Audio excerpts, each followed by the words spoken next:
let us rejoice, for we are one and free. We've golden soil and wealth for toil, our home is girt by sea. Our land abounds in nature's gifts of beauty rich and rare. In history's page let every stage advance Australia fair. In joyful strains then let us sing, advance Australia fair.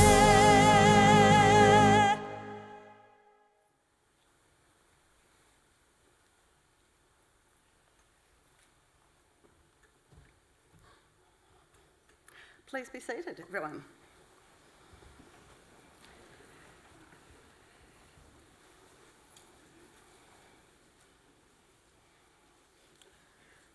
Pro-Chancellor, graduates, guests and members of our university community, good morning and welcome.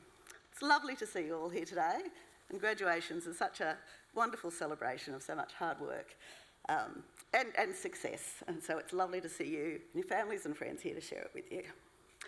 My name is Jo Tilley. I'm the Director of the Centre for Social Justice and Inclusion here at UTS. Graduation is one of the university's most important events. This year, our university will hold approximately 50 ceremonies across Sydney and in Shanghai.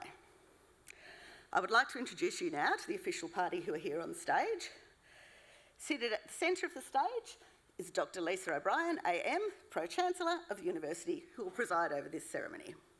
The Pro-Chancellor is joined today by Mr. Ian Watt, Deputy Vice-Chancellor and Vice President International, Mr. Nick Hazel, who will deliver our occasional address, Professor Martin Tomic, Head of our TD School, and Professor James Wallman, Dean of the Faculty of Science, who will be presenting graduates today. Our other guests seated on the stage today are professors, academics and professional staff from faculties and institutes who've played such a large part in the success of today's graduates. I would also like to acknowledge a member of our staff who is graduating today, Jane, Kirsten, Margaret, Leslie. It now gives me great pleasure to invite Dr. Lisa O'Brien, AM, Pro-Chancellor, to formally open proceedings.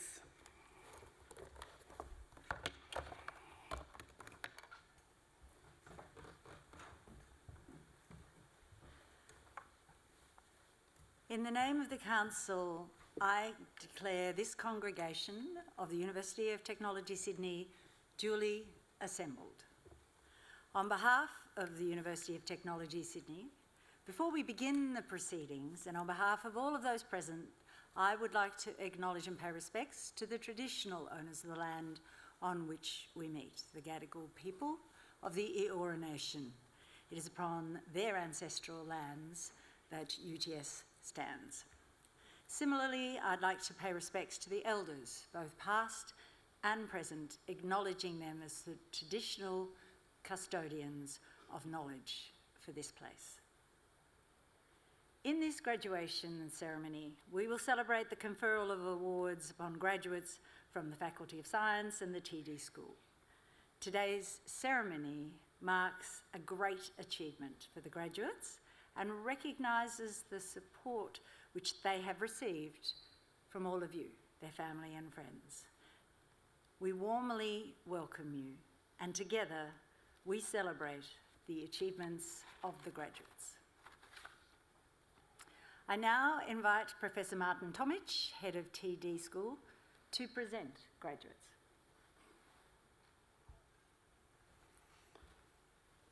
Pro-Chancellor. The UTS, I invite graduates in the Faculty of Science and TD School to stand.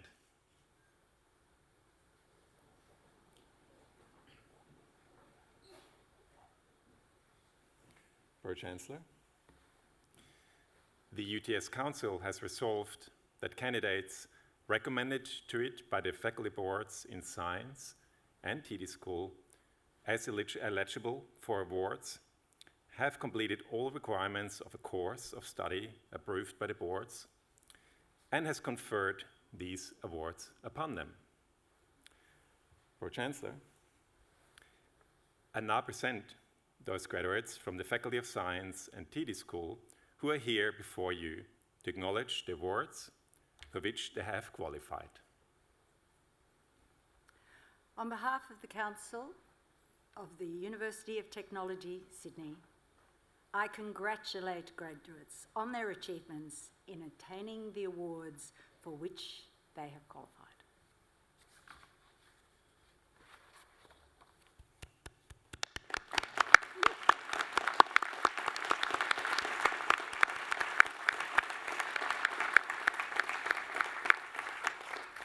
Graduates, please be seated.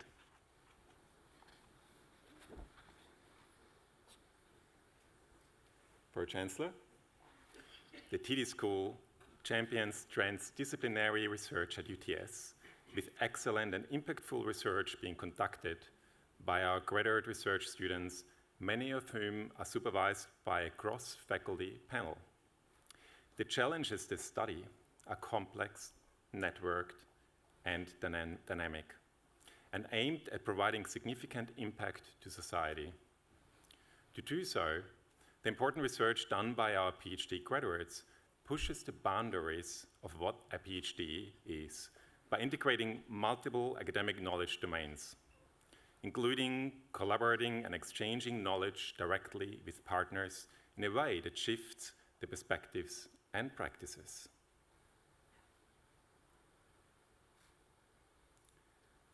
Pro-Chancellor, I present to you a graduate receiving a research degree.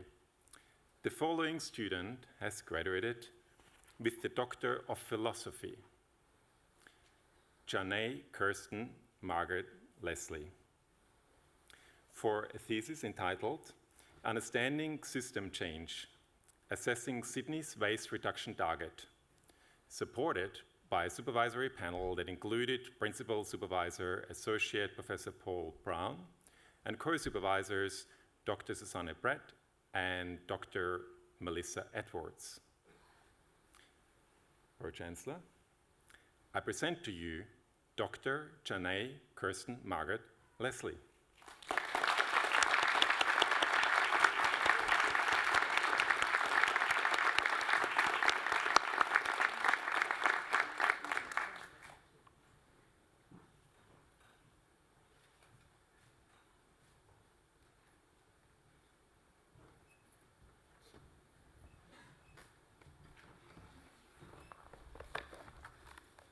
Pro-Chancellor, we will now present to you our coursework graduates receiving awards today. The following students have graduated with a Master of Creative Intelligence and Strategic Innovation. Sarah Catherine Nielsen.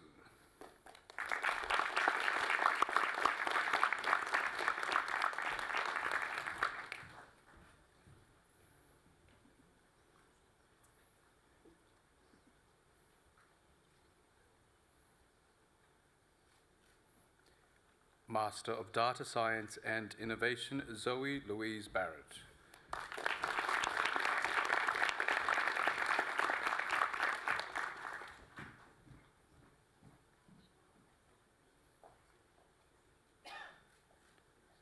Shalimar Chalhoub.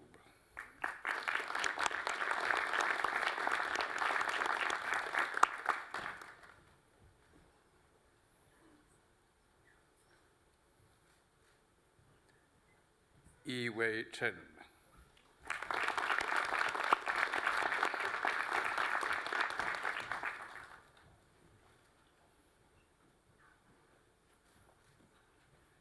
Wing Chak Cheng.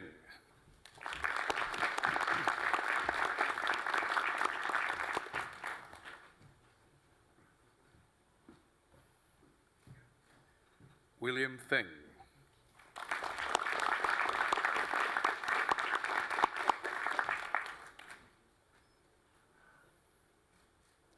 Chun Yong Fu.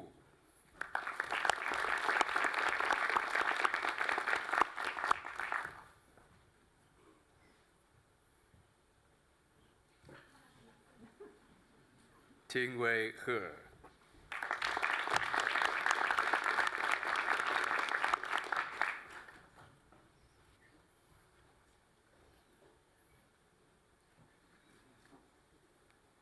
Jeremy George Herbert.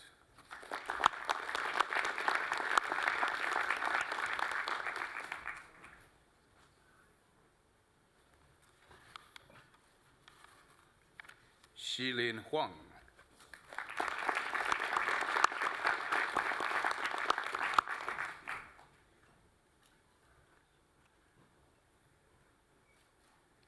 Dina Mziri.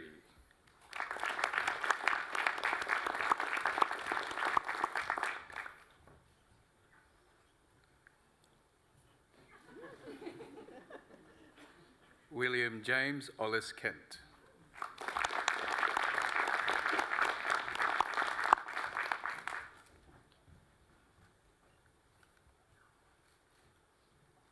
T. Huang Cha Le.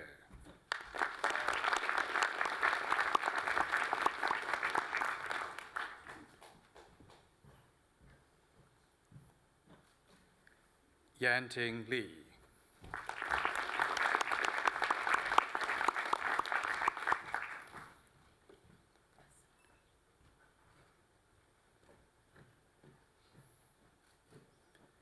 Yong Thuk An Nguyen.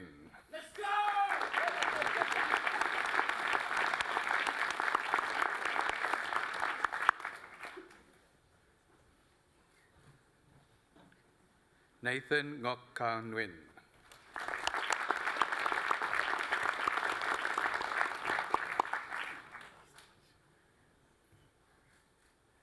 Odette Naomi Patrick.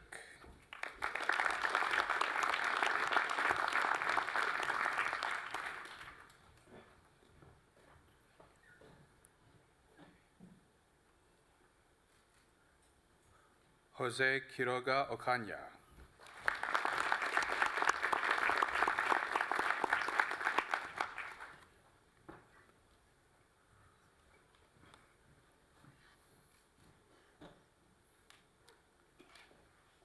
Shushmita Sharma.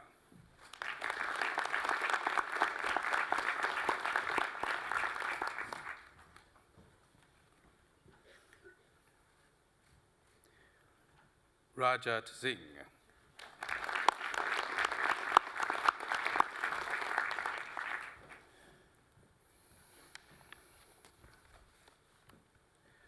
Marco Robin Alexander Sousa.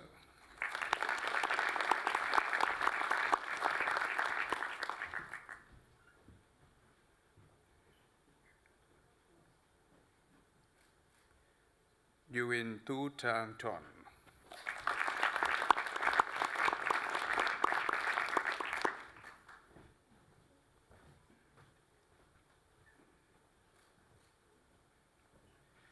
Meghna Rede Vemula.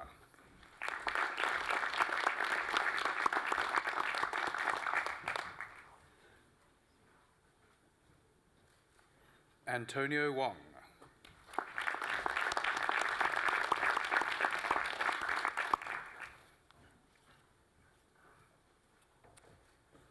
Shi Wu.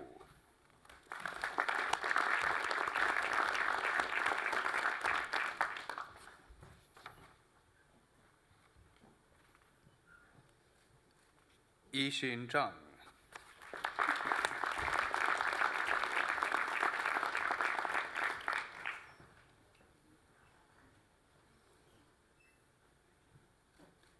Bachelor of Communication, Journalism, Bachelor of Creative Intelligence and Innovation, Honours with First Class Honours, Charlotte Rose Sheridan.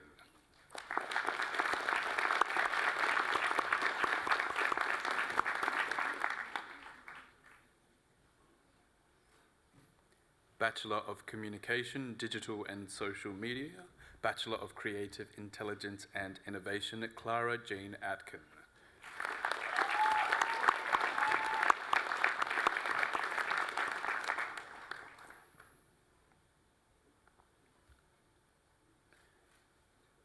Emily Nichols.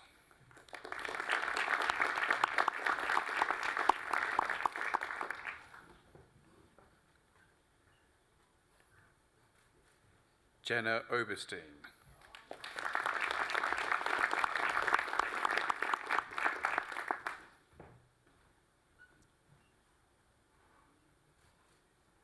Ella Rosanova.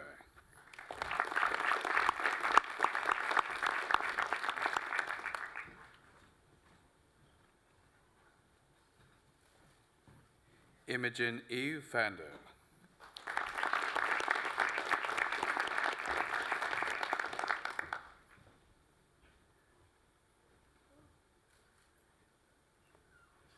Bachelor of Communication, Journalism, Bachelor of Creative Intelligence and Innovation, Amelia Leonora Rouge.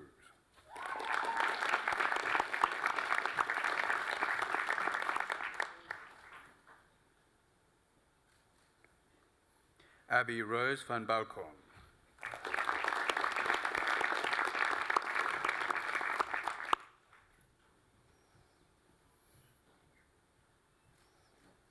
Bachelor of Communication, Media Arts and Production, Bachelor of Creative Intelligence and Innovation, Eve Paraskevi Kogan.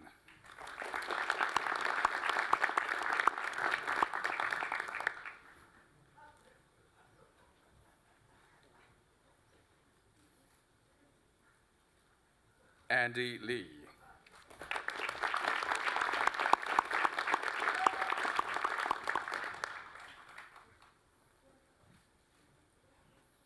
Betty Nguyen.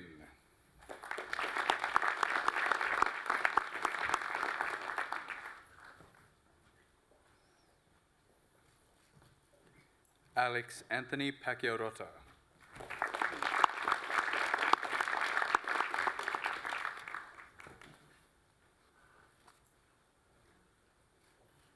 Emma Jade Ramsey.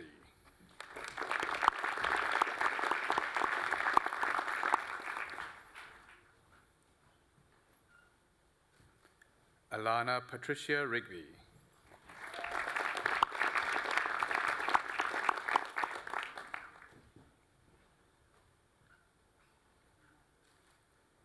David Bruce Sherlock.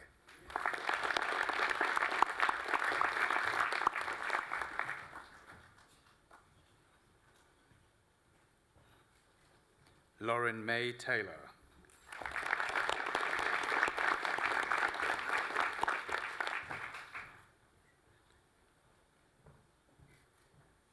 Christina Vlotis.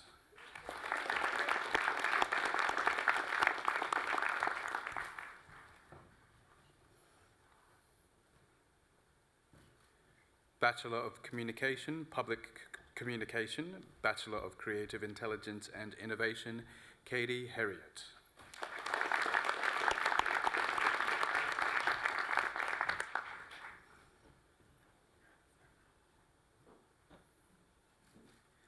Lauren Rebecca Lehman.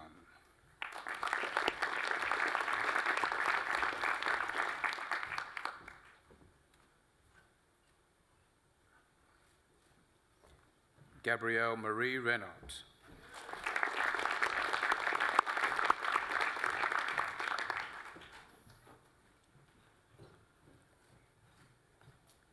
Eliza Lillian Rosenberg.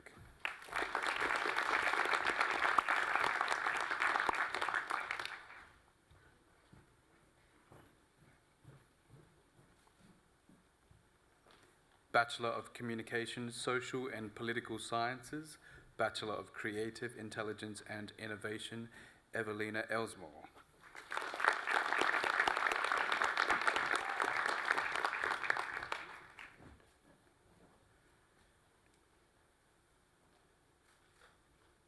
Leilana Levy.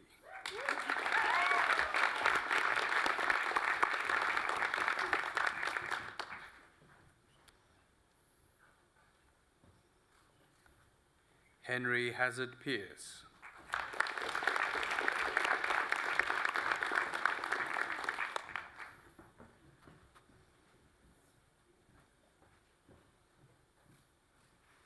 Jemima Taylor.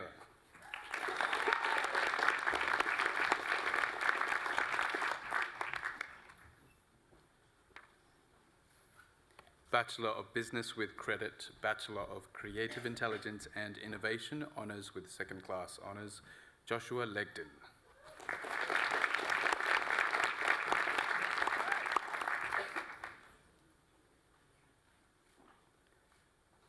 Bachelor of Business with Distinction, Bachelor of Creative Intelligence and Innovation, Jessica Agosti.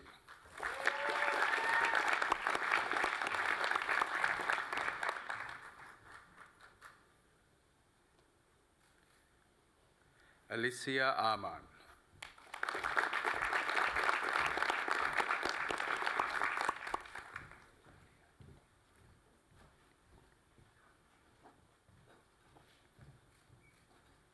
Bradley Archidia Corno.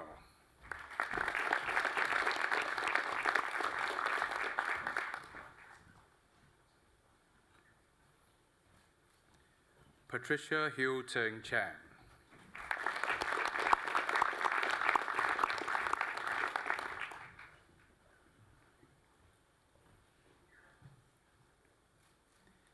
Jaron Con Hedges.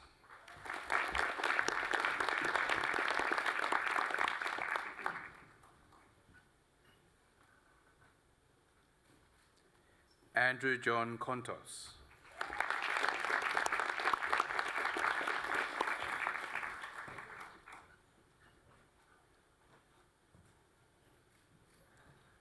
Ariana Bethany Freighter.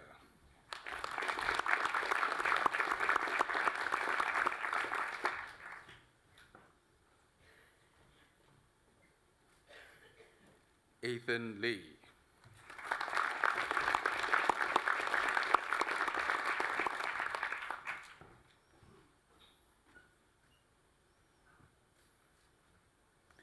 Benjamin McPherson.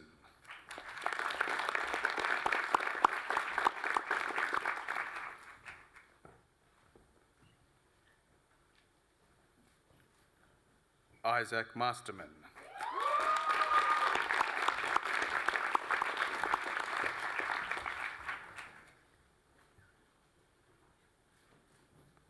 Jordan William Mastrogiannis.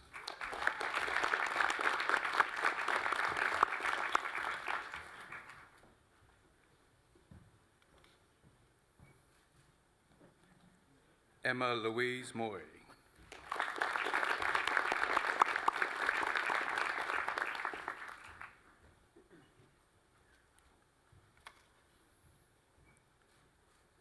William Orellana.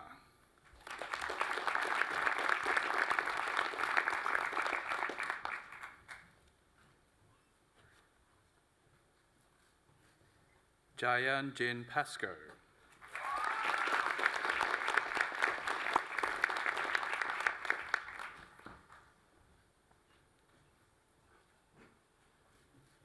Shruti Pathapati.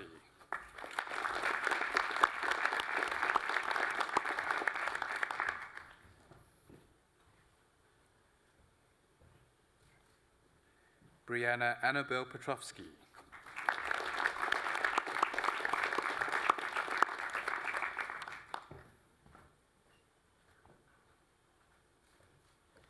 Lily Platter.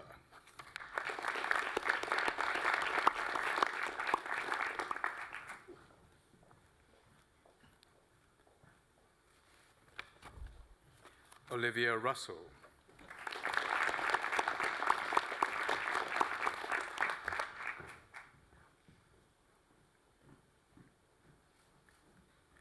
Grace Soma.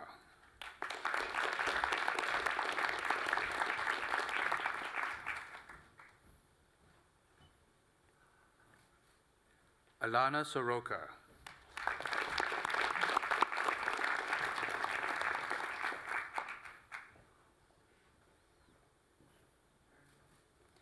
Caitlin Tanzer.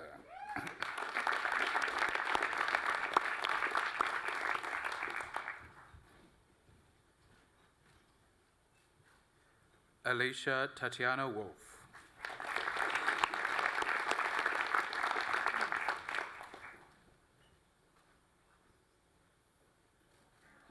Antonia Wong.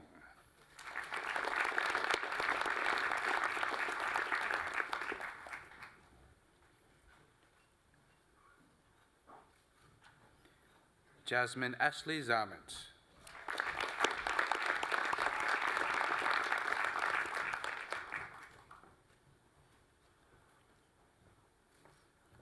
Bachelor of Business with Credit, Bachelor of Creative Intelligence and Innovation, Nicholas Cowie.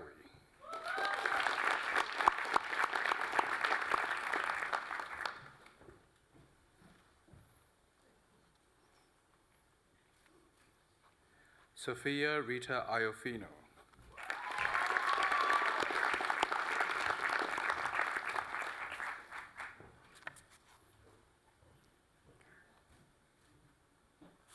Aisling Emma Lowenthal.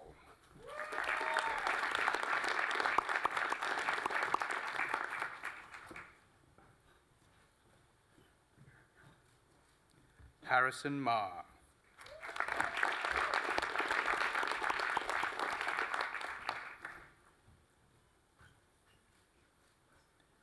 William Allen McMartin.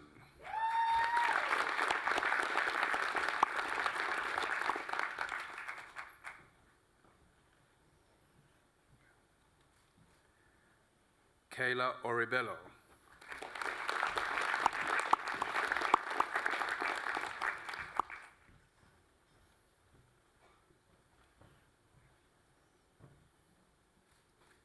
Georgina Marie Phillips.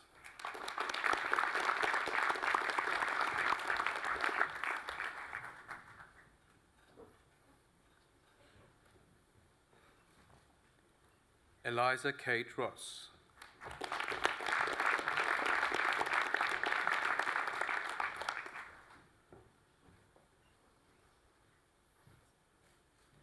Amber Jane Rudgley.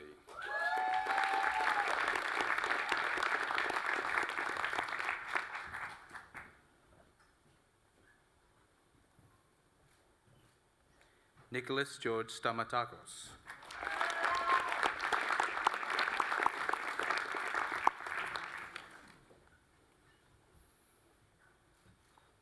Samuel Michael Steinberg.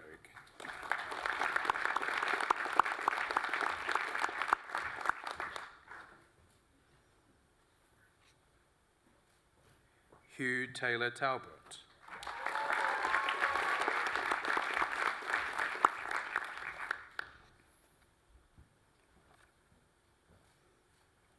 Jack Christopher G. Towers.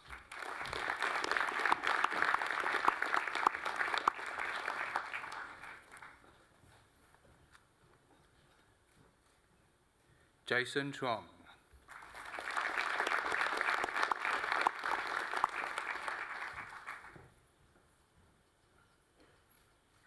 Olivia Vergona.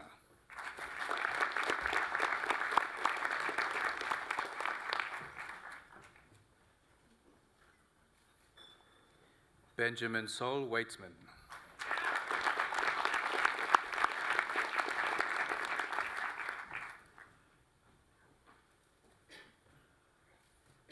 Maria Zahid.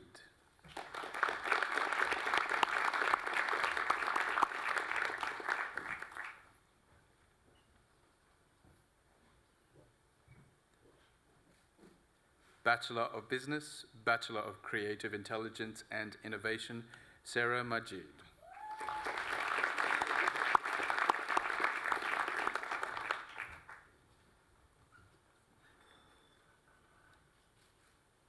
Sohum Salgaonkar.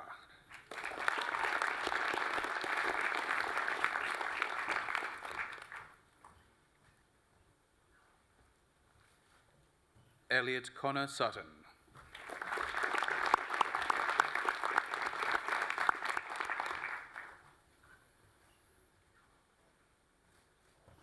Bachelor of Management with Distinction, Bachelor of Creative Intelligence and Innovation, Sam Ramsey Austin.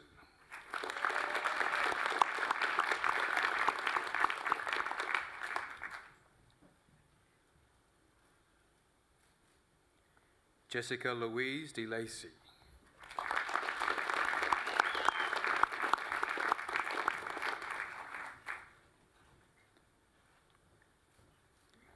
Anthea Catherine Casses.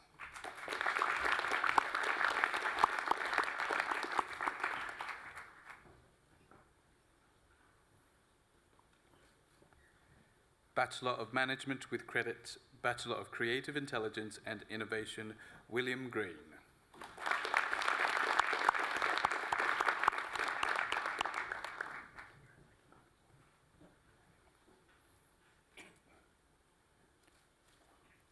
Olivia Jane Ann McCausland.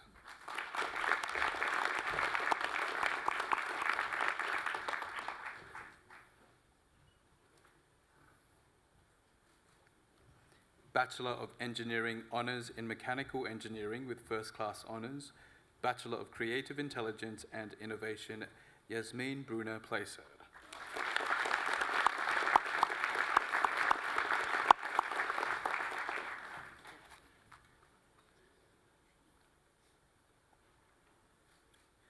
Michaela Sullivan.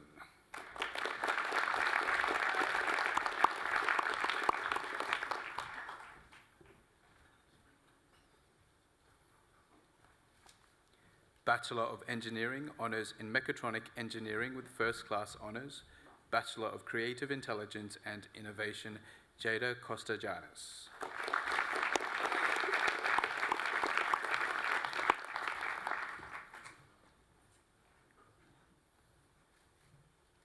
Bachelor of Engineering Honours in Software Engineering with First Class Honours, Bachelor of Creative Intelligence and Innovation, Jacob Roshkut.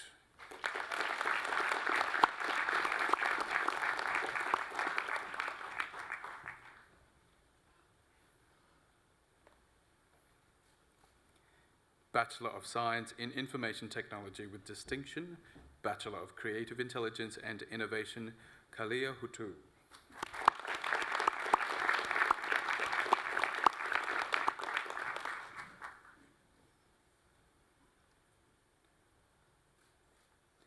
Bachelor of Science in Information Technology with credit, Bachelor of Creative Intelligence and Innovation, Dominic Wayne Lee.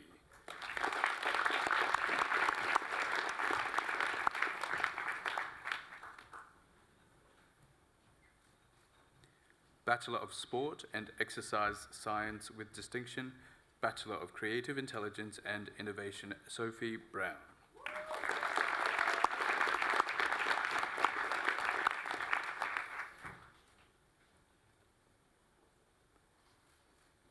Marie Herrera.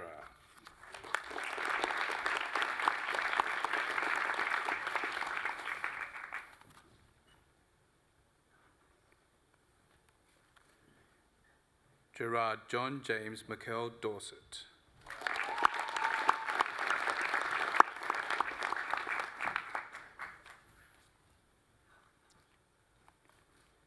Bachelor of Laws, Bachelor of Creative Intelligence and Innovation, Jack David Chenoweth.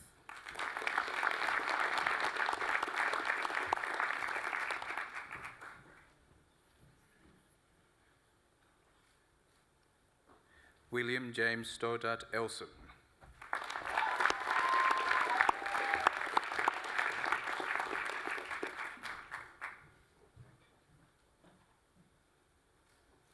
Chanel Ann George.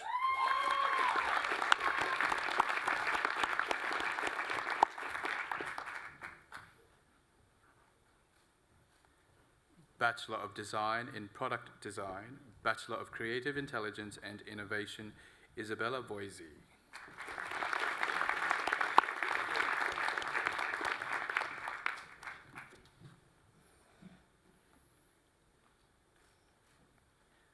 Bachelor of Forensic Science, Bachelor of Creative Intelligence and Innovation, Honours with Second Class Honours, Lily Margaret McGeary.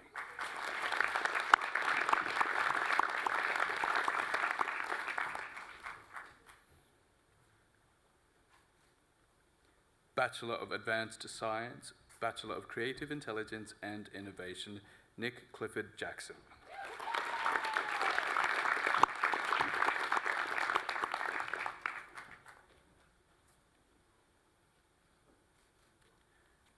Bachelor of Forensic Science, Bachelor of Creative Intelligence and Innovation, Diploma in Languages, Jasmine Emily Dwyer.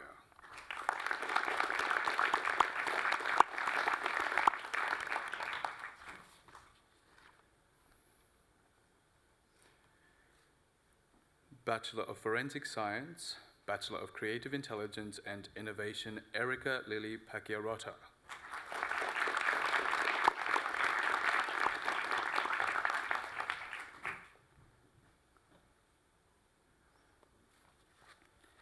Bachelor of Science in Biomedical Science, Bachelor of Creative Intelligence and Innovation, Gandharva Rajesh Tumal.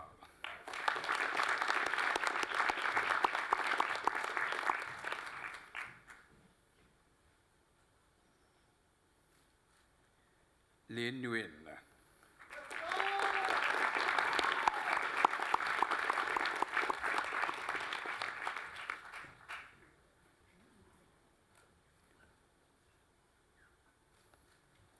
Bachelor of Science in Environmental Sciences, Bachelor of Creative Intelligence and Innovation, Jordan Gurner Drew.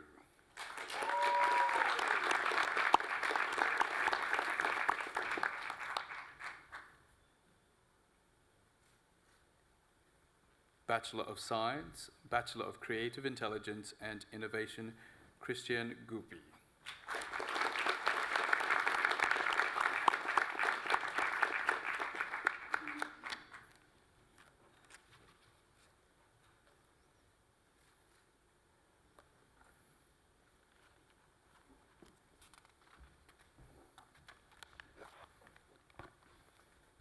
Pro-Chancellor, this concludes the presentation of graduates from TD School. And now, invite Professor James Wallman, Dean of the Faculty of Science, to present graduates.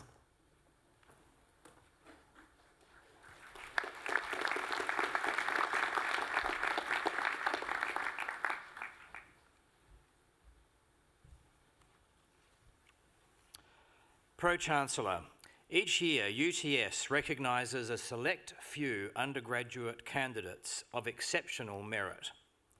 Such candidates are honoured by the award of the University Medal. Pro-Chancellor, I now present to you graduates receiving an undergraduate award and the University Medal in the Faculty of Science. The following students have graduated with the Bachelor of Forensic Science Honours with First Class Honours and University Medal. Amy Aldrich.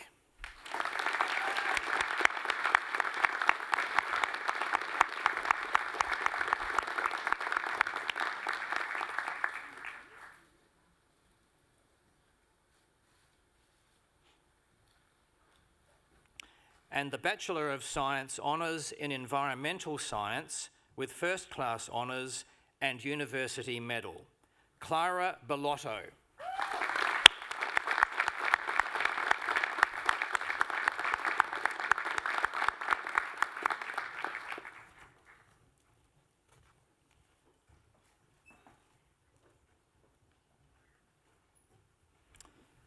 Pro-Chancellor, we will now present to you our coursework graduates from the Faculty of Science receiving awards today.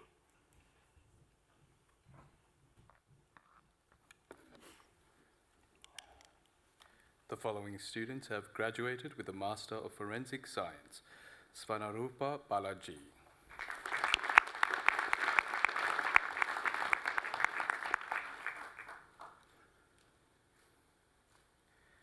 Anita Jha.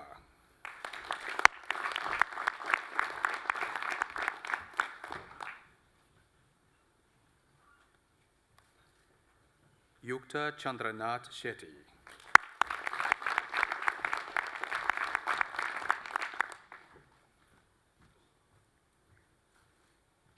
Jasmine Yen.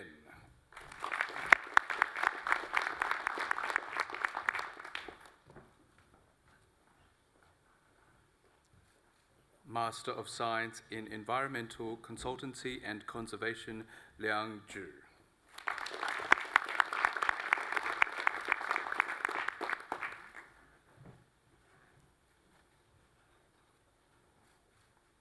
Bachelor of Forensic Science Honours with First Class Honours, Bachelor of Forensic Science, Chiara Di Scala.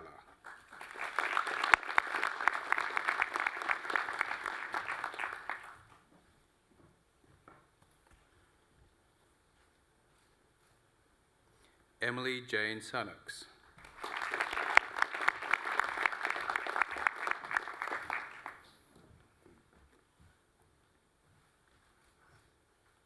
Bachelor of Science Honours in Environmental Science with First Class Honours, Bachelor of Marine Biology, Gabrielle Louise Duani.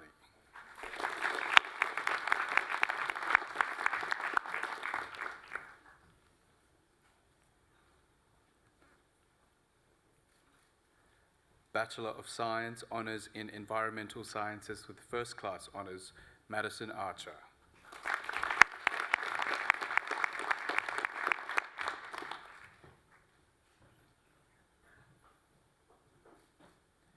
Michelle Bird.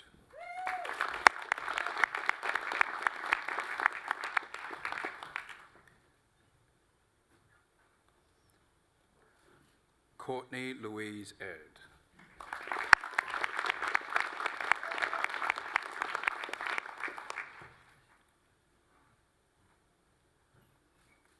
Lisa Wong.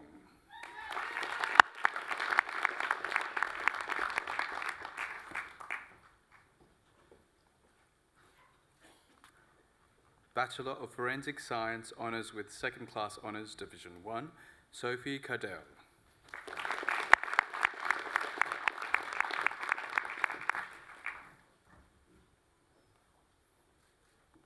Charlotte Jung.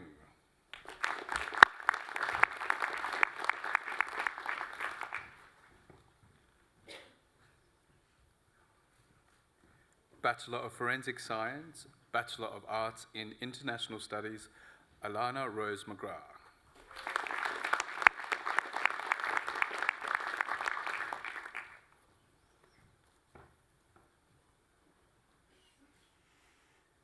Bachelor of Science in Environmental Biology, Bachelor of Business with Distinction, Lauren McKnight.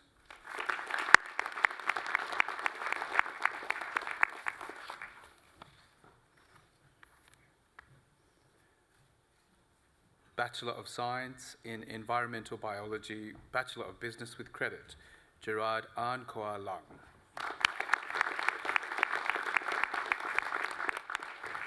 Stephanie Yee.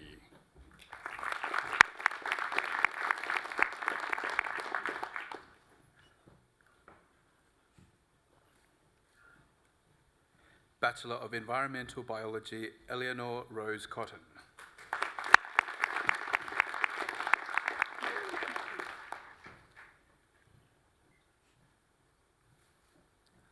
Walter Oliver Wilson.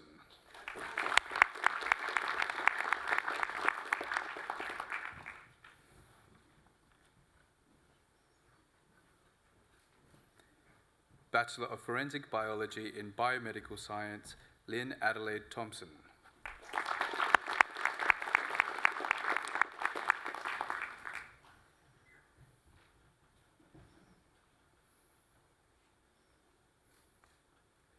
Bachelor of Forensic Science, Diploma in Innovation, Jorel Raka Tanusaputra.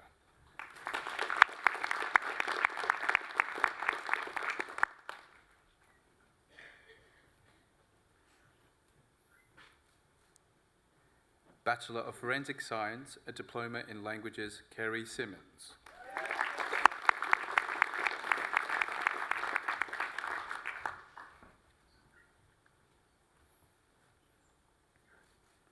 Bachelor of Forensic Science, Seema Al-Tai.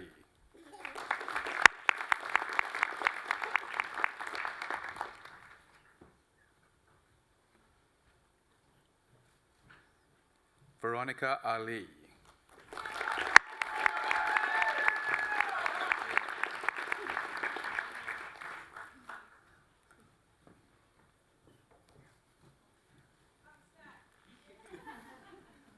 Amy Rose Elizabeth Alsop Guest.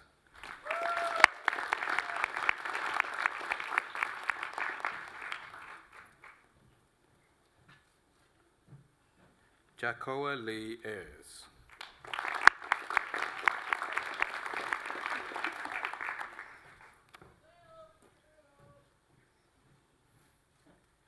Gabriel Matthew Bondal Dagami.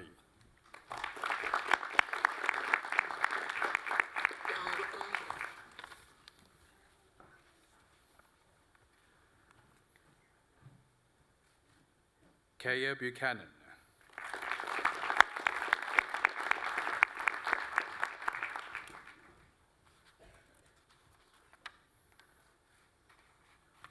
Claire Victoria Buick.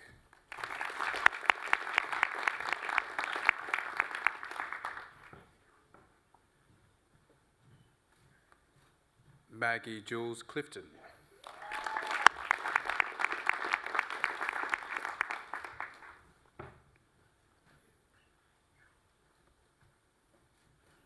Hannah May Craven.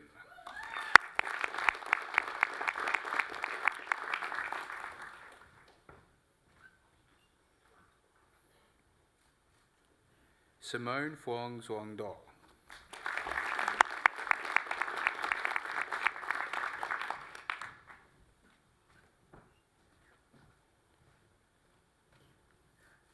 Scarlett Rose Dunn.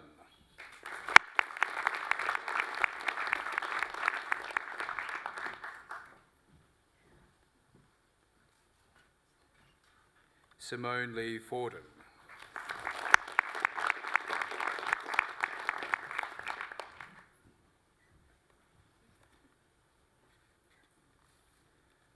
Charlotte Amberline Gamblin.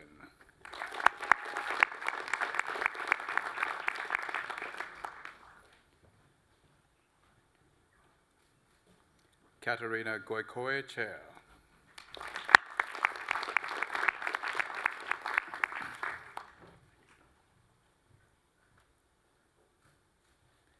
Pritija Guna Segar.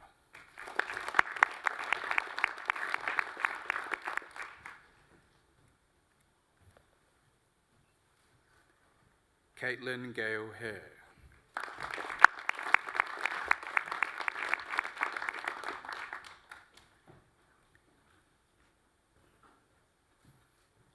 Kate Elizabeth Jenkins.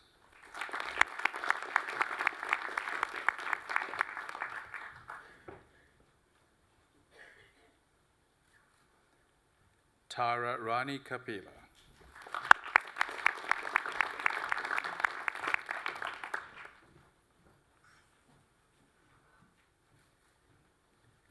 Nicole Harriet Cavadas.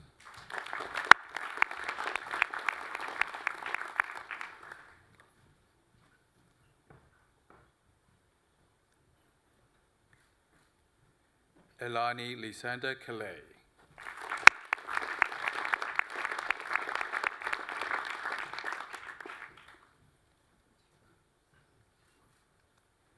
Justin Liu.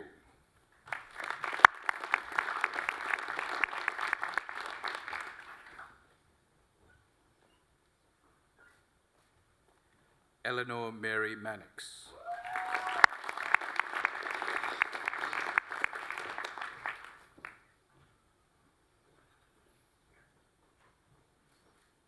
Jack Andrew Minos.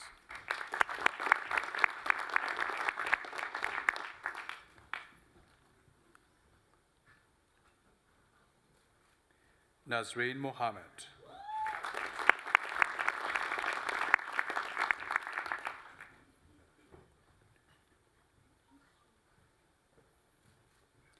Kwakteen Ryan Nguyen.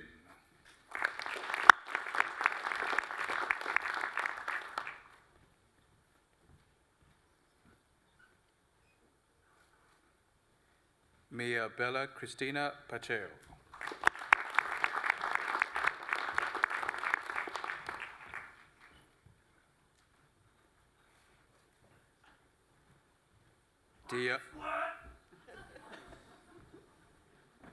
Dia Safira Octalia Kasi Paramiswari Padmadewi.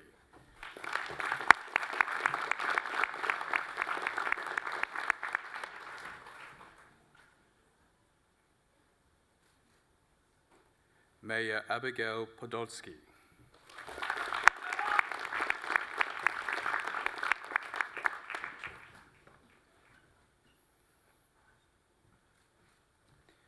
Jemima Ann Rowe.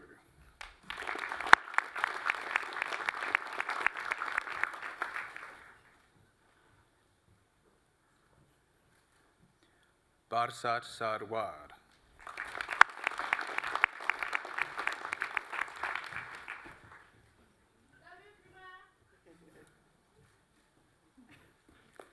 Lauren Tawadros.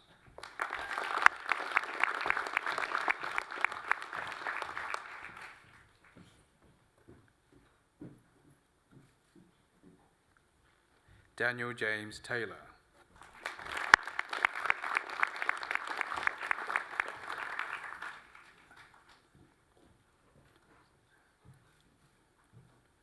Asta Dariel Douala.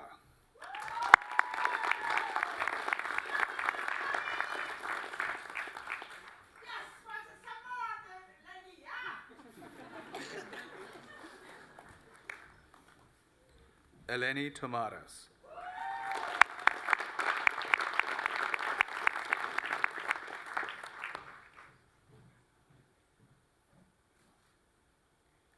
Daniel Trin.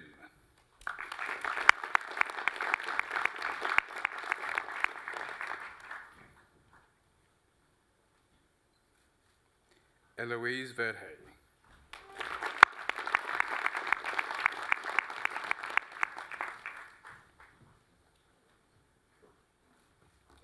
Indiana Karen Vitnell.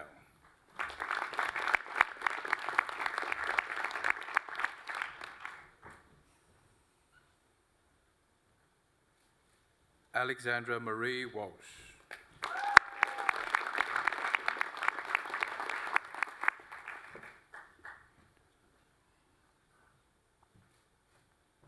Elena Wright.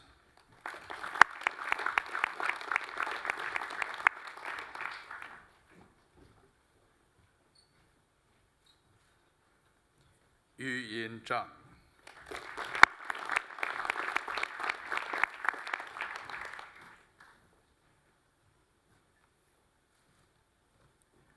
Bachelor of Marine Biology, Diego Uponte Arevalo.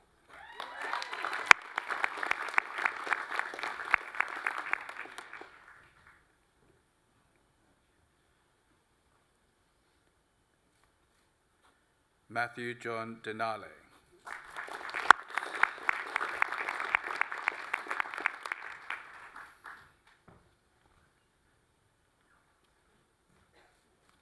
Rita Haddad.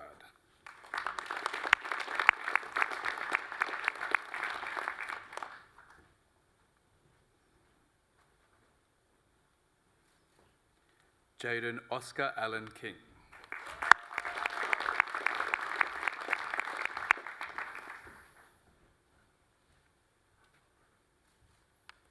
Timothy Graham Morrison.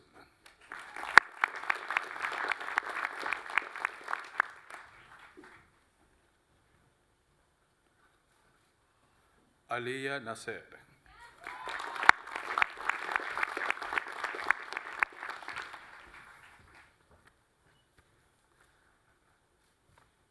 Rico Chuk Yin Wong.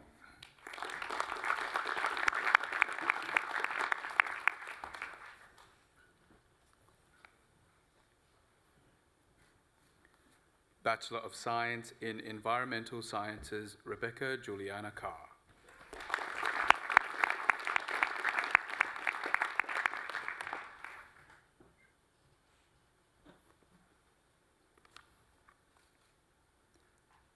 Emma Yvonne Colles.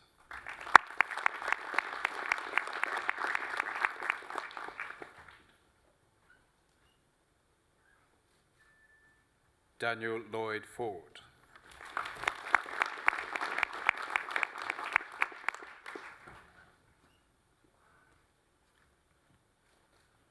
Madison Cherie Maktal.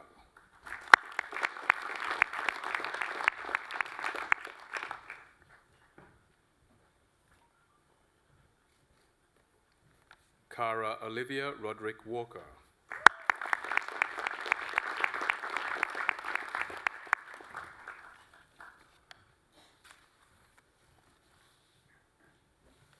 From the TD School, Master of Data Science and Innovation, Saikat Baruar.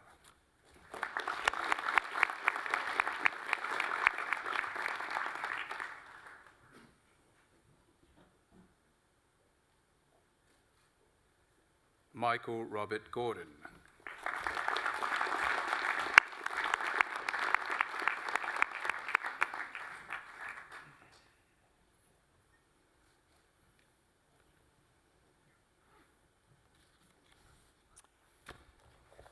Pro-Chancellor, this concludes the presentation of graduates.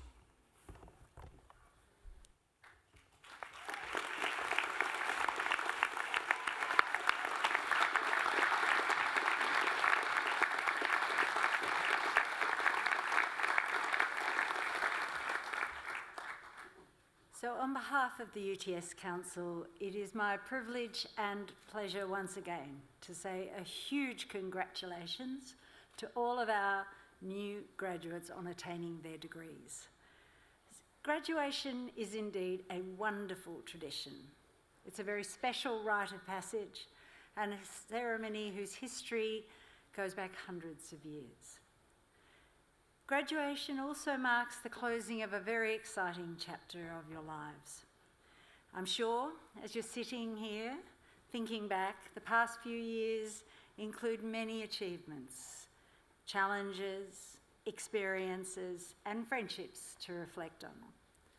University life certainly has its fun times, but it also requires a strong commitment to hard work and to long hours. And inevitably, it also involves some sacrifice, such as the loss of family or social life, or for a number of you, it meant leaving the familiarity of your own home. However, your resilience and your commitment will be amply rewarded as you commence the next phase of your professional life. But today, the satisfaction of completing a high-calibre degree, I hope, is reward itself. Enjoy that sense of satisfaction. You have absolutely earned it. So a word to all the parents and partners and friends who are here today. Many of you are very vocal, which is lovely. This is, as we've heard, an occasion of great pride. But I also want to acknowledge your contribution.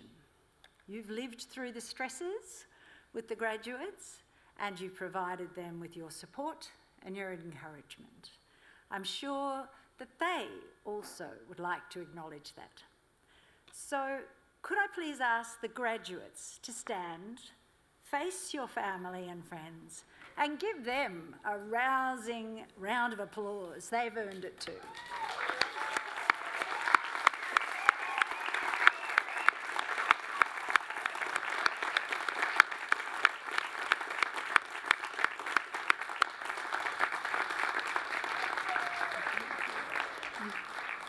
Thank you.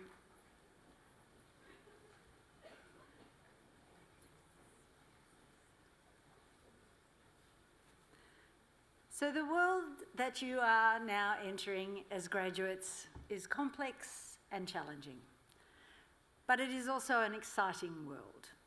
The workplace has become much more flexible than ever before. Change is constant. Digital disruption has become a powerful force, and generative AI is developing very rapidly.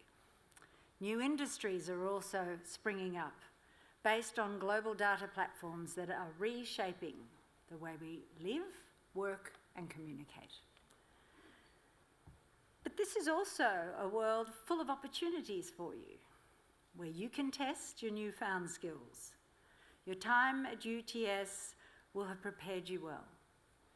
UTS graduates are held in high regard by employers because of your ability to adapt, innovate, to work collaboratively with people of different viewpoints and backgrounds.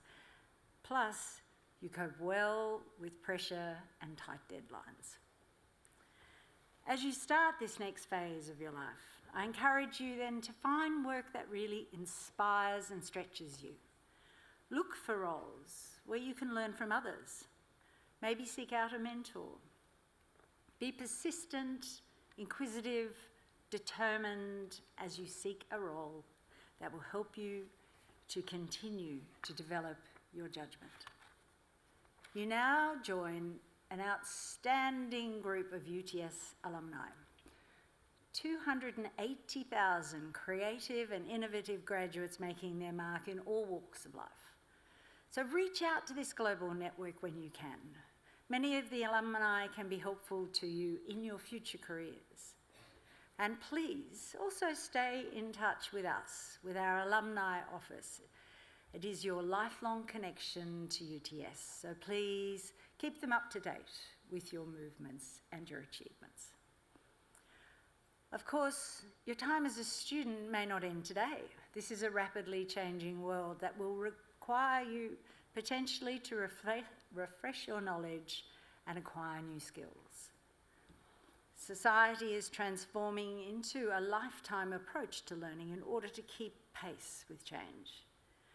UTS is in the forefront of this transformation, and we are continuing to introduce new courses and programs that will support professional skills development for individuals throughout their lives.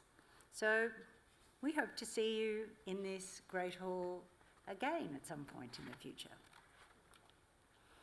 But you leave here today as the pride of this university, the flag bearers of the next generation of bright minds and responsible citizens.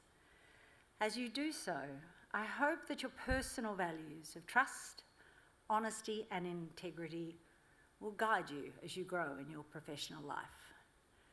These values will form the foundations of your moral compass and guide your judgment and your decision-making. There's an expression that I've always been very fond of, which is that you make a living by what you get, but you make a life by what you give.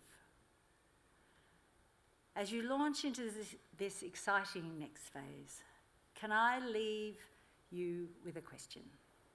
A question that I hope you will continue to ask yourselves for the rest of your life. What will I do to make a difference? How can I contribute to building a stronger and more cohesive society? What will I do to help those who are vulnerable or in need of support? What can I do to alleviate suffering? What is my contribution to addressing climate change? We all have a role to play in addressing these massive challenges, from the smallest gesture to seeding change on a global scale. What will you do to make a difference? My warmest congratulations once again to our new graduates on your success. Our best wishes and pride go with each and every one of you. Your degree will open up opportunities to you in any number of roles. So I charge you to seize those opportunities with both hands.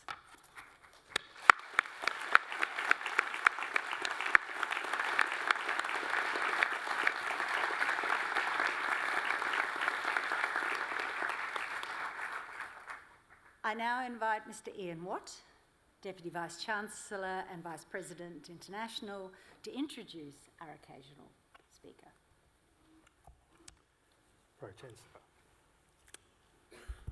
Before I introduce the occasional speaker, I wish to add my congratulations to our new graduates and to wish you every success in your future careers, whether here in Australia or elsewhere around the world.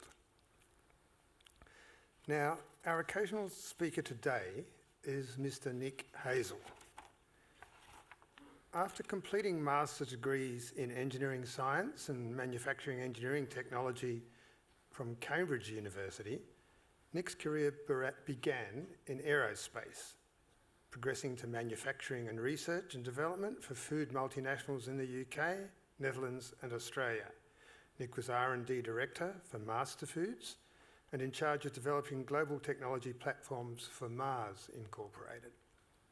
As R&D Director for PepsiCo, he won the Chairman's Award for delivering the Performance with Purpose 20-year mission in 4 years for ANZ.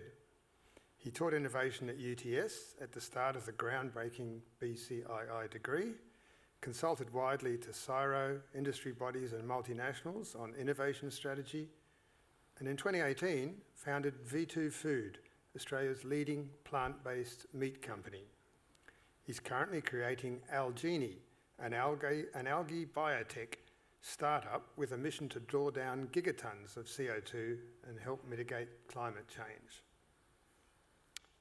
Remembering the importance of balance, Nick splits his time between Manly, New South Wales and the Netherlands and enjoys playing pickleball, ocean swims, whilst also singing first tenor in the Sydney Opera House with the Sydney Philharmonic Choirs. So it gives me great pleasure to invite Mr. Nick Hazel to deliver the occasional address.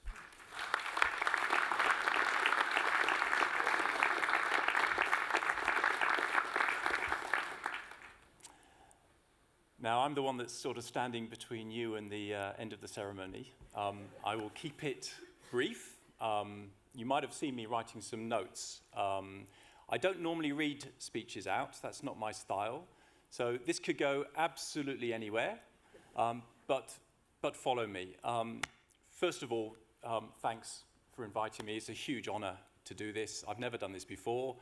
But I love UTS. It's an institution that I've been involved with for many, many years.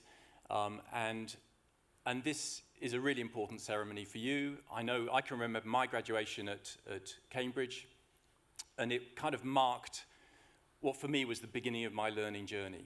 And I've reflected a lot after I was asked to do this on my journey. And I'm going to share some points. Now, the point about this is that my job is to inspire you so that you go off on the rest of your lives, and it's going to make you happy, and it's going to mean you're going to change the world. And of course, that's not going to happen. But that's the bar. So I've set it pretty high. And then I did some research. So I talked to my kids, for example. What do you recall from the speech that you heard at your graduation? And reassuringly, the answer was absolutely nothing. They can't even remember who spoke. And so that took the pressure off a little bit. And then, of course, I started doing some other research, and then I looked up graduation speeches by Steve Jobs and Tim Minchin, and I got a panic attack, because clearly this is not going to be as entertaining as that, and that set the bar really high. And then I did some normal research with my standard research assistant. So I inputted my biography, and I asked ChatGPT to write a speech for me. And look, it wasn't bad. It really wasn't bad, but it was boring. And I thought, if I'm going to just read out something like that, it's going to put you all to sleep. So I put that away. And then I talked to James Warman and said, well, what sort of things should happen in a speech? And he just said, just say something about your career. And there may be a few little things that you might remember that you might take home. You might even remember some of it. So that's what I'm going to do. That sets the bar pretty low. There are some things, though, before I actually get into that, I want to take away a few things which I want to get out because I've written them down, and I won't forget them if I've written them down. I'm really into books and into learning. That's been a theme through my whole career. And studying engineering at Cambridge, the best thing about Cambridge was that it was transdisciplinary. It wasn't intentionally transdisciplinary, but it's a college system, and you get to know friends who are not studying your degree. So my best friends were mathematicians and geographers and history students and music students, and I spent more of my time with them, I think, than actually studying engineering, which is probably why I didn't get a very good degree at Cambridge. But lifelong learning and learning across the disciplines is something for me has been a theme in my life. And certainly if you're into innovation, it's something that's going to be very important. So you don't have to remember them, but just 3 books that are unrelated to your degree, which you really should read at some point. These are the only 3 books that I've actually read more than twice. So things like, where do good ideas come from? People in BCII will know this book, but it kind of sort of lays out what innovation is all about and where do you get these light bulb ideas? Where do they come from? Read the book, it's pretty random. You can't plan for it. Sapiens. Most of you have read Sapiens. Who's read Sapiens from? No? Oh, great. Oh, there's a few of them. If you want to know about the history of the human species, read Sapiens, because it gives the context for everything in your life. And if you want to go one further, if you want to know about philosophy, read Deus, same author. And then the last, Thinking Fast and Slow, Daniel Kahneman. Absolute breakthrough. Who's read that book? If you want to know how you think, because we make all sorts of assumptions and biases and we take shortcuts. If you want to know how you think and how that kind of fits into economics and the economic system, read that book. It's an absolute breakthrough. So let's get into it. So my background, I'm the middle of 3 kids. My dad was in the RAF, which meant that I had 6 different schools by the time I was 10. I was practically illiterate, and I thought I was really dumb. In my spare time, I read encyclopedias, though, because that's what you did. I didn't have many friends because we were changing locations all the time. And I played with Lego. So clearly I was going to be an engineer. And I was sent to a boarding school, a Catholic boarding school, which, yeah, I won't go into the details of that, but I survived it and avoid the worst of the brutality that you can get at those sorts of places, and joined a choir to avoid some of the bullying, which has actually been something that's also been a theme through my life. Singing is a great way of getting rid of stress. I was the last in the class when I started. And for me, that was terrible, and I spent my time trying to claw up. Obviously, when I left, I was pretty much at the top, and I thought that being clever was the most important thing. That was my persuasion, and being the cleverest in the room was the most important thing. The good news is when you go to university, and it's like if I look around here, it's very clear I'm not the cleverest in the room. It's not that important, so don't worry too much about it. I got into Cambridge, which is great. I got a scholarship, British Aerospace, which gave me some money. And I went to work for them before I went to university, which meant that I could buy a car. And I bought some contact lenses because I thought glasses were really uncool. They're cool now, so that's great. I always wear glasses. I bought a stereo with vinyl records, because that's all there was then. And I was ready for Cambridge. And that was when everything sort of came together. That's when I met interesting people. I learnt about other things other than engineering.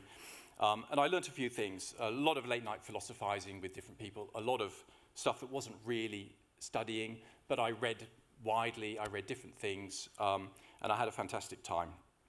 I won a prize for innovation, and then I disgraced myself accepting the prize on the steps of the stock exchange because there was free alcohol and I didn't really know how to deal with it. So I got a lower second at Cambridge and I cried for 2 days because for me being clever was important and I felt I'd let myself down and I let my family down. And then afterwards, it never came up ever in the rest of my career. In fact, I don't think I've ever told anybody because maybe I thought I was going to become an academic sometime. But yeah, and then I traveled around Asia after my degree and saw China 35, nearly 40 years ago, where everything was done on bicycle, and I've been back regularly, and it's just astonishing to see how things have changed. I did everything you probably shouldn't do to explore myself and explore everything when I traveled through Asia, and got all that out of the system. I even had a Mohican haircut because I thought I'm going to be in corporate life for the rest of my life, so I'll never do it again. So, and then I started at British Aerospace. I was a manufacturing engineer, and I started working in a site they called 501 site, which is in the middle of a runway where they built Concorde. So that was in Bristol in the UK. And I was in charge of what they called electronic countermeasures, which was actually secret devices. I can sort of say it now because Official Secrets Act is only 30 years, so I can actually say what I did then. And we used to create technology that would neutralize missiles. And it was really good fun, and I loved the tech, but it was so slow in aerospace. So when a friend of mine got a job at Mars, I thought, well, I'm as good as she is. I'll apply as well. And I joined Mars as a manufacturing engineer in a chocolate factory. And I love chocolate, so that was fantastic. I was making Bounty Maltesers and Galaxy chocolate and as much chocolate as you could eat every day. A couple of things at Mars, and this is a theme. We were making Bounty, and there were two chocolates at the time. In the UK, you could have local chocolate, which was made with some saturated fats that wasn't cocoa butter, or you could have export chocolate because the EU said, no, chocolate has to have only cocoa butter in it, you know, the high grade. And we thought the export chocolate was the best. And wouldn't it be nice if we could have done that for the UK? But it was too expensive. And while I was there as a manufacturing manager, I realized that the changeover between export and home chocolate was costing us more than the difference in the cost of the chocolate. So that was, for me, right, there's an opportunity there, we can switch to better chocolate. And those sort of themes have happened all through my career, looking for an opportunity to do what's right, do some innovation, and at some point, the door opens, it makes economic sense, you get it done. And that's happened countless times. A bit about Cambridge, what I took away from Cambridge. Cambridge kind of told me that you could approach any problem and reverse engineer and do the maths and do the physics and actually tackle it. I was never afraid of a problem. You know, so when we talk about climate change, do the maths, what's important, and you might be able to come up with a solution. And that's been, again, another theme that's through my life. I can remember a professor, I said something really vague about, oh, the water goes down the plug hole in a certain direction, and a thermodynamics professor, who was a tutor at the time, said, oh, really, that's interesting. How do you know? And I said, well, I've read it. Yeah, but how do you know? And he encouraged me to take the pencil out, do the calculations, Coriolis forces and all that sort of stuff, and interrogate and then experiment to find out, is that so? I mean, he knew the answer, but he encouraged me to do that. And that, again, don't take people's word for it. You're educated now. You've got a degree. You can get your pencil out, you can do the maths, and you can interrogate whether what people are telling you is for real. Oh, and by the way, it does go around in a different direction here than it does in the Northern Hemisphere. And when I went on honeymoon in Kenya, we had like 2 hours on the equator, walking backwards and forwards with a sink sort of thing, watching the water go down the plug hole. And my wife does know that I'm a nerd, so she accepted that. But there's nothing beats experimentation. So I joined Mars, chocolate factory. Mars took me to Holland. I always knew I wanted to travel. I was never going to stay in the UK. I learned Dutch. And then a person who became my mentor said, you're in the wrong place doing manufacturing. You should be in R&D. And he was absolutely right. I didn't know it myself, but he could see that in me. And he recruited me as an R&D manager in a sauce factory in Oud-Beijerland near Rotterdam. And that was the start of my career in R&D, and thank goodness he did that, because I was dangerous as an engineer. I'm much better suited in R&D. And I got into food technology, and I ended up heading up food technology for Mars, and got into all sorts of interesting stuff, a lot about food science and preservation of food. And also found out that there was a Mars business in Australia, up in the Central Coast, and I thought, well, if that job ever comes up, that's the one I want, and it came up. So I moved my family, my kids, and we went to the Central Coast, and I was Master Foods R&D Director, and that was such fun, because we could play with all of these foods in the supermarkets. And it was an easy decision for me, but a lot of my friends in Holland were confused. They said, well, why are you going to Australia? It's a piddly little country. Nothing ever happens. If you want to make a mark in the world, you've got to be in Europe, you've got to be in the US. That's where stuff happens. And I can remember my reply to him, and it was, well, Australia's small, but it's kind of perfectly formed, and you can innovate in Australia, and if it works there, you can take that to the rest of the world. And I truly believe that. I believed it then, I still believe it. Sometimes it's difficult, but Australia is a great place to innovate. You know everybody, everything happens here. It's the same markets. The technology is amazing, the universities are amazing. This is a really good place if you're into new ideas and innovation. So Master Foods, we did stuff on ketchup. Very proud that in the head office of Heinz in the US, they got a map of the world, because their ketchup's #1 everywhere in the world apart from Australia, where it's Master Foods. And I got into sustainability. I was asked by the Mars family to do a conference for all of the owners of the business. This was about 20 years ago, to tell them what to do about climate change. They'd heard about it, so we assembled all the scientists, and Australia was leading the way at that time in the CSIRO and other universities.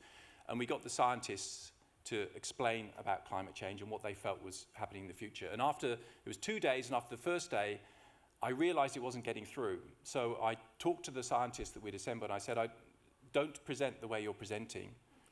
Just tell them, because we don't need to know about, statistical significance. Tell them what you're telling your kids and what you tell your friends about what you truly believe. Communicate the science in layman's terms. And they did that, and it was horrific. And that, for me, and for Mars, actually, was the beginning of a real focus on sustainability. They did something called Sustainable in a Generation, which was a 20-year plan to take the company to zero carbon footprint. I don't know where they are on that journey now, but it was a serious thing, and that started in Australia because they realized that there was a company cannot thrive if the planet doesn't. It's as simple as that. So, and then I had to leave Mars. I'd done 5 years as an R&D director. The rule was that you couldn't do more. You had to move because you've got to keep fresh when you're an R&D director. I didn't want to go to Russia. I didn't want to go to Poland. And I didn't want to go to Tennessee. And those were the three options that I had. And so with a real heavy heart, I left Mars and I became R&D director for PepsiCo. Interesting choice. PepsiCo is, it's snacks, it's drinks, it's Lay's, it's all of that stuff. How could I go from this value-driven company to a rapacious capitalist company? Well, I asked myself that question, but they did have a chairman and a CEO at the time called Indra Nooyi, who just laid out this vision for PepsiCo called Performance with Purpose, which said, yes, we are rapacious capitalists, we want to make money for the shareholders, but we also have a purpose. And I said, well, I'll sign on to the purpose, which was about making the products healthier and reducing carbon footprint, and I will dedicate myself to doing that. And then I don't have to worry too much about the rapacious capitalism. I don't have a problem with capitalism, by the way. It is the thing that makes the world go round. So, but you need to temper it with other purpose. So I worked on grain waves. We developed grain waves and Red Rock Deli and lots of really interesting innovation. And I got the Chairman's Award because we achieved her vision in Australia. And that was a super proud moment for me.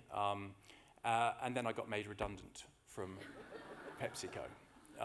They'd relocated their R&D back to the US. You do see that, actually. There's a lot of big firms don't do R&D in Australia anymore, which is, that's a different thing. We'll change that. And then, what do? Now, the good news was I was into innovation. I'm just looking at the clock here. No, I'm all right. I've got a few more minutes. I was into innovation, and I'd found out that UTS were also into innovation. And I started having conversations with UTS, with the delightful Bemla Hunt, who was talking about this new thing called BCII, and I just thought, that's the degree that I would have done if I had been 18, because it combined all my interests. It meant that I didn't have to focus, because I could do everything. And I said, I want to be part of that. And so I started teaching BCII right from the very beginning, and I ended up running the fourth-year industry projects. And I've done some teaching with you guys since. I don't know whether I've taught this cohort. Did I ever teach you? I'm not sure, maybe. And for me, it was a revelation. The teaching, we had to actually learn it to teach it, because there wasn't really a book on innovation that could tell us what to do. And we almost co-learnt it with the students. It was a real sort of co-development with the students. And I thought that wasn't the sort of lectures that I got when I was at Cambridge. Someone was telling me the facts and I had to absorb them. This was a creative process, which I thought that was the kind of the future of learning. And certainly, if you're going to learn innovation, that was the way to do it. So I did that. I did lots of consulting as well, back to CSIRO and to the meat industry. I did a lot of work. And also back to Mars, where my mentor, Ralph, the guy who got me into R&D in the first place, hired me to do some work in India and Africa on nutrition products. And then someone asked me to do a project on plant-based meat, because this thing was sort of happening around the world. And they asked me as a consultant to find out whether CSIRO technology was relevant to that space. And I did my consulting, and I did the research, and I concluded, yes, this is going to be a really big thing. When I looked at the sustainability of animal meat, it really is probably the biggest problem we have from a sustainability perspective. And it's really difficult to solve, because actually the average person on this planet doesn't eat much meat. I mean, we eat heaps in Australia. I think we're the kings. I think we're 120 kilos per person per year.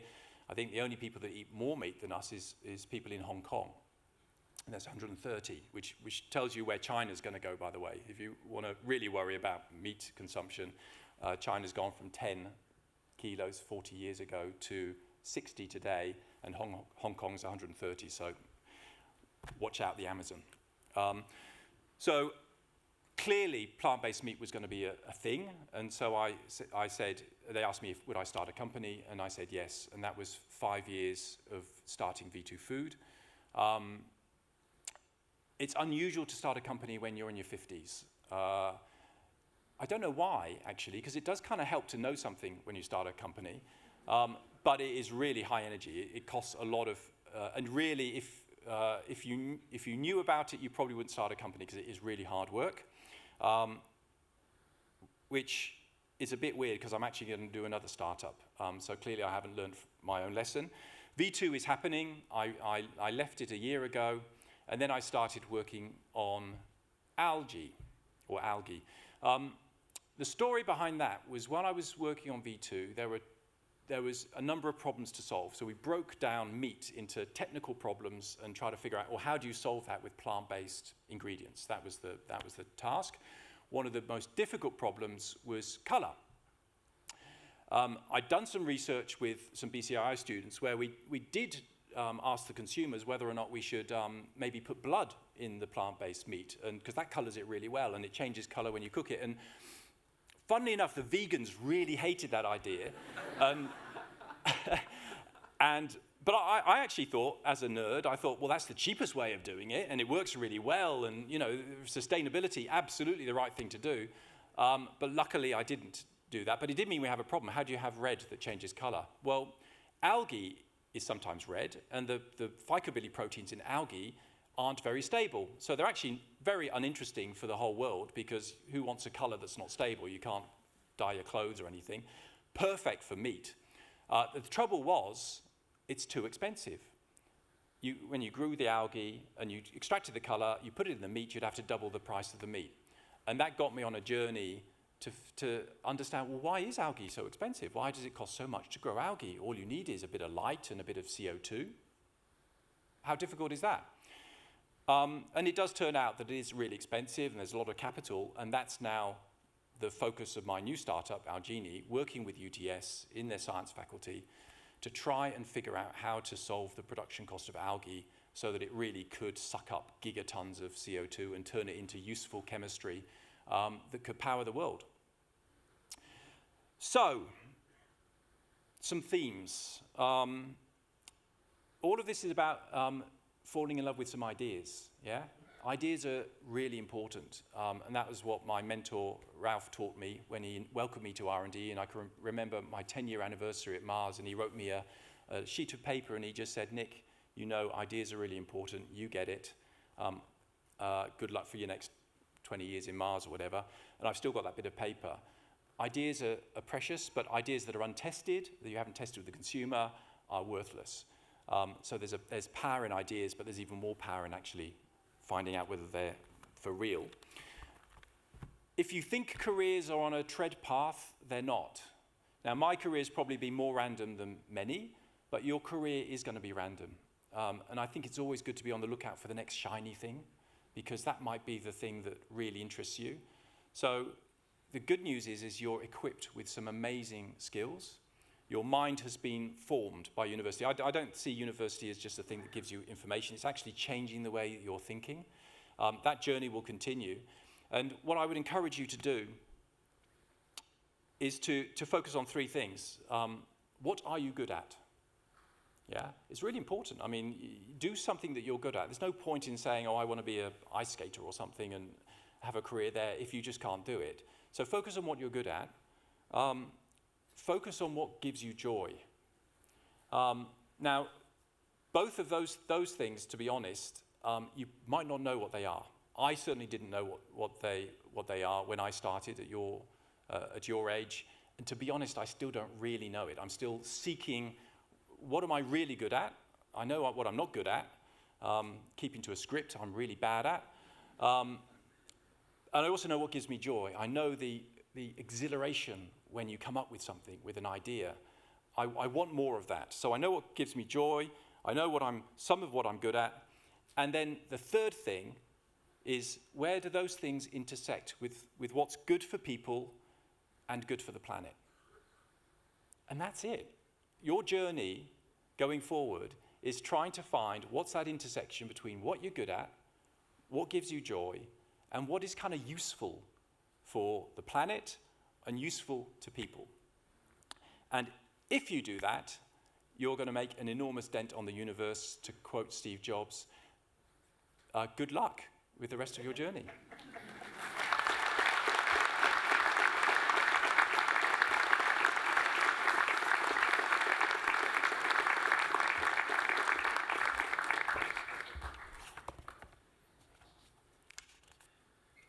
I'd like to thank our occasional speaker, Mr. Nick Hazel, for that occasional address on this important day for you as UTS graduates. And I think we can be pretty sure that when someone asks you in 10 years' time, do you remember who gave the occasional address and what did he say, that you will remember, because it really was an inspiring talk. So in conclusion, let me say that the best wishes and the pride of the university go with each and every UTS graduate. So congratulations again.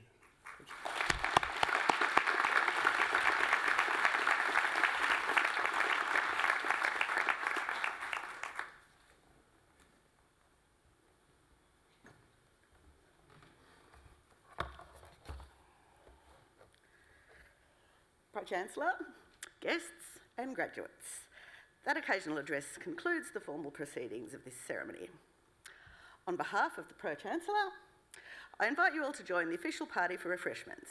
These will be served in the Great Hall foyer, which is out the doors and around that way, and in the balcony room adjoining this hall. The photography, framing and memorabilia services are located on level 4, which is one floor down. You can go on the escalators or the lifts. As well as stairs, there are options. And the academic procession is about to leave the Great Hall. As it does, I invite all our new graduates to join the procession, which will end in the balcony room. Would the congregation please rise for the academic procession?